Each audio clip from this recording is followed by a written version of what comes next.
Tervist!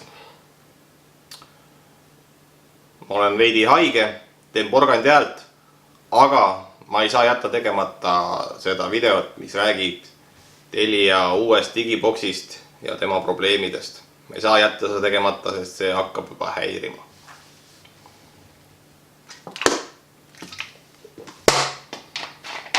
Ma katsun oma häälega kuidagi toime tulla ja loodan, et see kannatate mu porgandi hääle välja. Aga räägime Telia uue digiboksi probleemidest. VIP 5305 ja tema probleemid. Probleemid, mis nagu algus ei olnudki probleemid. Aga mitte rohkem kasutajaid, seda rohkem hakkab ilmnema, et asi pole ideaalne pole asi kunagi, aga ütleme nii, et pole väga hea või isegi mitte hea. Aga kõigest järjekorras. Esimese asjana tooksin ma välja selle, et see digiboks töötab väga hästi, kui te olete klassikaline Telia klient. Mida see tähendab? See tähendab seda, et teil on televiisor ja digiboks ning kõik. Rohkem teil mingeid seadmeid Teleri järgi ei ole. Ma oletan, et Telia on selle nagu välja arvestanud, et see on klassikaline klient ja sellisel juhul töötab see digiboks ideaali lähedaselt. Välja arvatud üks juhus, aga sellest ma räägin hiljem. Kui te olete selline klient, siis te võite ise endal kätt suruda ja lugeda uue digiboksi üsna heaks, kas ostuks, rendiks või milleks iganes, kuidas teda parasjagu endale kasutusele võtsite. Aga kui te olete see vähemus, kellel on receiver, võimendi või mingi muu asi ja digiboks ühendatakse sinna ja sealt läheb pilt edasi siis veel Telerisse, siis on probleem. Ja kas suur probleem, väike probleem, ei oska öelda. Aga see ei ole mitte kõige suurem probleem. Kõige suurem probleem tuleb lõpuks. Nii et võite lõpupoole kohe kerida, kui te ei taha neid väiksemaid probleeme teada. Väike probleem on see, et see digiboksi pult ei ole õpetatav. Ehk siin on palju nuppe, mida ei ole võimalik õpetada. Nimelt õpib see pult läbi HDMI ühenduse ära selle, või vähemalt ta üritab aru saada, mis teler teil on. Ja ta saab sellega üsna hästi hakkama juhul, kui ta ongi otse teleri taha ühendatud. Aga niipea, kui ta ei ole otse teleri taga, on käes probleem. Siis ta ei saa enam aru, mis seade täpselt järgi on. Tal puudub nii-öelda see õige HDMI kood ja ta vahest lülitab sisse, vahest ei lülita välja, vahest lülitab poolikult kuidagi, ideaalselt toimivad olukordi põhimõtteliselt ei ole. Ja seetõttu tuleb siis lülitada näiteks 3 puldiga see asi sisse. Vanal kandilisel boksil seda probleemi ei olnud. Kõike sai sellega teha. Nimelt, kui üritada see 1 puldiga teha, siis peab olema see HDMI CEC, kuidas keegi hääldab, peab olema aktiveeritud. Ja ta rikub ka ära teleri ja siis receiveri vahelise ühenduse, vähemalt minu puhul. Nii et ei oska enam asjad omavahel sisse ega välja lülitada. Sest varem oli nii, kui ma õpetasin telerile sellele puldile, et teler käib siit sisse, siis teler suutis receiveri käima panna. Aga nüüd see enam ei juhtu. Toimub see teistpidi, juhtub nii, juhtub naa, vahest ei juhtu üldse. Igast asju juhtub ühesõnaga, aga mitte seda, mis oleks tarvis. Okei, see on väike probleem. Ebamugav, aga väike probleem tegelikult. Jätame selle siis kõrvale, nimetame seda väikse probleemiks. Aga suur probleem on mis? Mina olen ühe korra selle digiboksi ära vahetanud. See digiboksi ei tulnud pilti enam ette.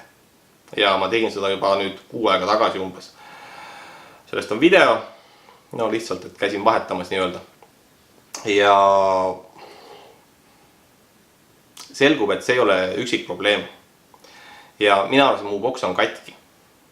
Sellepärast, et mina ei saa oma digiboksi proovida teise HDMI auku, õigemini saan küll, aga see tähendab seda, ma teen siin pool tundi tööd, et see lahti võtta ja kuskil see HDMI auk siis vaba võtta. Ja kui on vaja see teleri taha ühendada, siis tuleb mul tellida tehnik, kes tõstaks minu koos teleri maha ja võimaldaks teise auku panna. Nimelt läheb uuel digiboksil pilt eest ära, sisse lülitas, pilt ette ei tule, tuleb ainult hääl, kui sedagi. Ja kui mina arvasin, mu digiboks on katki, selgub, et tegelikult see nii ei ole. Et digiboksile tuleb pilt ette, kui teda ühendada erinevatesse HDMI aukudesse, teha mingeid selliseid vigureid. Sisse välja lülitamine restart sellise puhul ei aita näiteks. Te peate ära vahetama HDMI ühenduse, mis on nagu pärast mida hakkab see digiboks tööle. On kuidagi nagu imelik või?